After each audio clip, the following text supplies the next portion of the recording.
कामायनी जयशंकर प्रसाद रचित महाकाव्य है। इस महाकाव्य में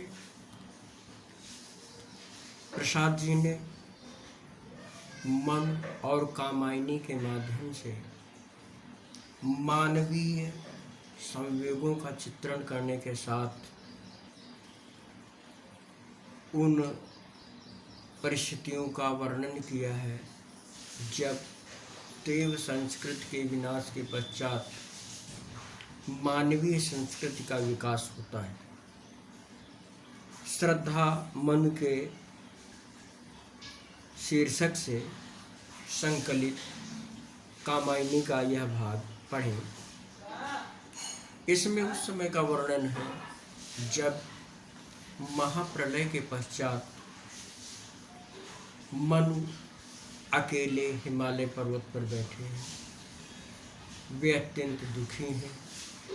उन्हें अपने जीवन में किसी प्रकार का उत्साह नहीं दिखाई देता। ऐसे में कामायनी आती है और दुखी मन को प्रोत्साहित करती है। देखिए, कौन तुम संसृति जलनिधि तीर, तरंगों से फेंकी मणि एक, कर रहे निर्जन का चुपचाप प्रभा की धारा से अभिषेक। कामायनी ने मनु से पूछा कि तुम इस संसृति यानी सृष्टि रूपी समुद्र के किनारे कौन? जिस प्रकार समुद्र के किनारे तरंगों से एक फेंकी हुई मणि अपने प्रकाश से अपने आसपास के वातावरण को प्रकाशित करती है, उसी प्रकार अकेले इस निर्जन स्थान पर बैठे हुए आप इस संसार में जैसे इस निर्जन का अपने होने के, अपने प्रभा से, अपने प्रकाश से जैसे इसे सुशोभित कर रहे हो। मधुर विश्रांत और एकांत जगत का सुलझा हुआ रहस्य, एक करुणामय सुंदर मौन और चंचल मन का आलस्य। मधुर विश्रांत और एकांत जगत का सुलझा हुआ रहस्य। एकांत में आत्मचिंतन करना सभी मानते हैं कि यह संसार के रहस्य को जानने का एक तरीका है। लेकिन कामायनी कहती है कि यह जो मौन है, सुंदर मौन है, यह हमारा जो चंचल मन है उसकी एक दुखद आलस्य की परिणति। यानी हमारा जो मन है वो जो चंचल होना चाहिए वो थक गया है और आलस्य से युक्त होकर आलस्य के कारण एकांत में चुपचाप बैठा हुआ है। सुना यह मनु ने मधु गुंजार, मधुकरी का सा जब सानंद, के मुख नीचा कमल समान, प्रथम कवि का जो सुंदर छंद। जब मनु ने सुंदर भ्रमरी, भंवरा का स्त्रीलिंग हुआ भंवरी, तो उस भंवरी के मधुर गुंजार की तरह इस बात को सुन करके जो अपना कमल के समान सुंदर मुख नीचे किए बैठे थे, उन्होंने जब सामने देखा तो उन्हें सुंदर कामायनी को देखकर लगा कि जैसे किसी कवि का पहला छंद हो, सुंदर सा छंद है। एक झटका सा लगा सहर्ष, निरखने लगे लुटे से कौन, गा रहा यह सुंदर संगीत, कुतूहल रह न सका फिर मन। उन्हें एक झटका सा लगा क्योंकि उसके सौंदर्य के कारण वो विस्मित से बैठे रह गए और उन्होंने देखा, सोचने लगे कि आखिर ये कौन है जिसकी आवाज़ संगीत की तरह मधुर है। और फिर उनका जो आश्चर्य था वह मौन न रह सका, अर्थात उन्होंने कामायनी से पूछ ही लिया और पूछा, और देखा वह सुंदर दृश्य, नयन का इंद्रजाल अभिराम, कुसुम वैभव में लता समान, चंद्रिका में लिखता घनश्याम। और कौतूहल के कारण जब उन्होंने देखा सामने, तो ऐसा लगा कि जैसे किसी ने कोई जादू कर दिया, इंद्रजाल कर दिया। अपने किसी इंद्रजालिक ने अपने इंद्रजाल की सिद्धि के द्वारा एक ऐसा सुंदर दृश्य उपस्थित कर दिया हो जैसा इस संसार में हो ही नहीं सकता। ऐसा लग रहा था कि जैसे फूलों की सुंदरता किसी लता में हो, अथवा चांदनी से लिपटा हुआ काले रंग का बादल। यानी काले रंग का बादल यानी अवश्य बिल्कुल विपरीत है ना, बिल्कुल विपरीत। यानी जब बादल होगा तो चांदनी नहीं होगी, लेकिन चांदनी से लिपटा हुआ श्याम रंग का घन जिस प्रकार दिखाई देता हो, असंभव सी उस सुंदरता को देखकर मनु चकित रह गए। हृदय की अनुकृति बाह्य उदार, एक लंबी काया उन्मुक्त, मधु पवन क्रीडित जो शिशुशाल, सुशोभित हो सौरभ संयुक्त। मतलब कामायनी इतनी सुंदर है कि जैसे हृदय की कल्पना मात्र हो। यानी इतनी सुंदर उन्होंने उससे पूर्व कोई किसी को देखा ही नहीं था। और वो कहते हैं कि ऐसा लग रहा है कि जैसे बसंत की हवा चल रही हो और उसमें एक पेड़ का जो पौधा होता है, वो जो पौधा होता है वो सौरभ से अपनी सुगंध से युक्त होकर उस हवा के कारण क्रीड़ा कर रहा। मृषण गांधार देश के नील रोम वाले मेषों के चर्म ढक रहे थे उसका वह पुकांत, बन रहा था वह कोमल वर्ण। मनु उसके शरीर को देखकर देखते हैं कि कामायनी के शरीर पर मांसल यानी तगड़े तंदुरुस्त जो गांधार, जिसे आज हम कांधार कहते हैं, वहाँ के रहने वाले जो मेष यानी भेड़े हैं, जिनके रोम, जिनके बाल हल्के नीले रंग के होते हैं, उन्हीं के चमड़े से उसका शरीर, जो सुंदर सा शरीर था, वो उसके कांत यानी प्रकाशमान स्निग्ध शरीर को ढक रहे थे।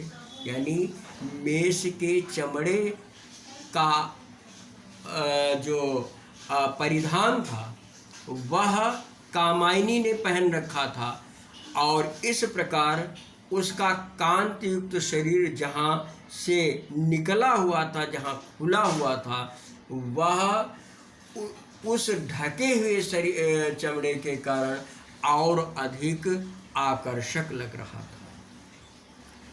आगे उसकी सुंदरता का वर्णन करते हुए वे कहते हैं, नील परिधान बीच सुकुमार, खुल रहा मृदुल अधखुला अंग, खिला हो जो बिजली का फूल, मेघ बन बीच गुलाबी रंग। उस नीले रंग के पहनावे के बीच, नीले रंग के परिधान में उसका जो शरीर खुल रहा था, वो अधखुला जो अंग था, वो इस प्रकार सुशोभित हो रहा था जैसे बादलों का वन हो, और उस बादलों के वन के बीच में एक गुलाबी रंग की बिजली चमक रही। मतलब आपने देखा होगा, बिजली गुलाबी रंग की नहीं हो सकती, बिल्कुल ऐसा सौंदर्य जैसा कि हो ही नहीं सकता। घिर रहे थे घुंघराले बाल, अंश अवलंबित मुख के पास, नील घन सावक से सुकुमार, सुधा भरने को विधु के पास।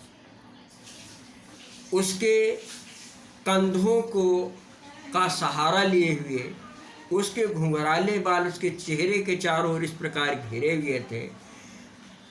जैसे ऐसा लगता हो कि एक चंद्रमा हो और चंद्रमा के चारों ओर बादल घिरे हो। यानी माना जाता है, एक काव्यरूढ़ है कि चंद्रमा में अमृत होता है, तो जैसे वो बादल घिर करके चंद्रमा से अमृत प्राप्त करने के लिए, सुधा भरने को विधि के पास आए हो, अर्थात तो अमृत भरने के लिए उसके पास, इन चंद्रमा के पास आए हो।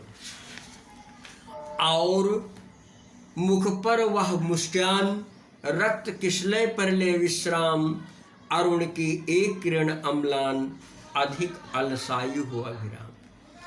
और उसके होठों पर जो मुस्कान थी वो ऐसी सुशोभित हो रही थी जैसे एक लाल रंग का नया पत्ता हो और उसके ऊपर लाल रंग की सूरज की किरण आ करके जो अम्लान यानी तीव्र, यानी जो मुरझाई हुई ना हो, ऐसी एक किरण जैसे उसके अधरों को पाकर, उसके होठ को पाकर के आलस्य से भर गई हो और वहाँ चिपक गई। मतलब कहने का ये है कि जैसे लाल रंग के पल्लव के ऊपर सूर्य की किरण चमक रही हो, इस प्रकार कामायनी की या श्रद्धा की मुस्कान दिखाई पड़ रही है। कहा मनु ने नभ धरणी बीच, बना जीवन रहस्य निरुपाय, एक उल्का सा जलता भ्रांत, शून्य में फिरता है असहाय। मनु ने अपने मन का दुख व्यक्त करते हुए बताया कि ये संसार, इस संसार में मानव का जीवन बिल्कुल ऐसा दुखी है, ऐसा असहाय है कि जैसे एक उल्का पिंड, कभी कभी आकाश में देखा होगा कि एक ओर से एक जलता हुआ पिंड निकलता है, दूसरी ओर निकल जाता है। कुछ लोग मानते हैं प्राण हैं, कोई कुछ कहता है, कुछ कहते हैं 7 फूलों के नाम लो, खैर, तो उसे उल्का पिंड कहते हैं। तो कहता है जैसे उल्का पिंड अपने आप निश्चित नहीं कर सकता कि हम कैसे रहें, कहाँ रहें, उसी प्रकार ये मानव जीवन है जो इस शून्य में, अर्थात इस संसार में घूम रहा है। कौन हो तुम बसंत के दूत, बिरसी पतझड़ में यत सुकुमार, घन तिमिर में चपला की रेख, तपन में शीतल मंद बयार। तब मनु ने कामायनी से पूछा कि जिस प्रकार बसंत सुखमय जीवन का संदेश लाने वाले तुम कौन हो, जैसे पतझड़ में बसंत का संदेश कोई दे दे, उसी प्रकार इस दुखी अवसाद युक्त जीवन को सुखमय बनाने वाले तुम कौन हो। जैसे आकाश में जब चारों ओर घटाएं छाई हो, उन घटाओं के बीच बिजली चमक रही हो, उसी प्रकार और जब व्यक्ति ताप से व्याकुल हो, ऐसे में एक हवा के ठंडे झोंके की तरह तुम कौन हो। लगा कहने आगंतुक व्यक्ति, मिटाता उत्कंठा सविशेष, दे रहा हो कोकिल सानंद, सुमन को जो मधुमय संदेश। अब कामायनी, लगा कहने आगंतुक व्यक्ति, आगंतुक व्यक्ति यहाँ पर कामायनी के लिए ही संकेत है। कामायनी ने मनु की उत्कंठा को, उनके जो कौतूहल है उसको शांत करते हुए बताना शुरू किया। उन्होंने बताया इस प्रकार उसकी मधुर आवाज़ थी कि जैसे कोयल फूलों को बसंत ऋतु के आने का सुंदर संदेश दे रही हो। तो अब इसके बाद हम लोग आगे पढ़ेंगे और इसमें एक बार हम लोग देख लेते हैं संस्कृति जलनिधि में रूपक अलंकार है और सुना यह मनु ने मधु गुंजार, मधुकरी का सा जब सानंद। इसमें उपमा अलंकार है कि ये मुख नीचा कमल समान, प्रथम कवि का जो सुंदर छंद उपमा अलंकार है। कुसुम वैभव में लता समान, चंद्रिका से लिपटा घनश्याम में उपमा अलंकार है। मधु पवन क्रीड़ित ज्यों शिशुशाल में उपमा अलंकार है।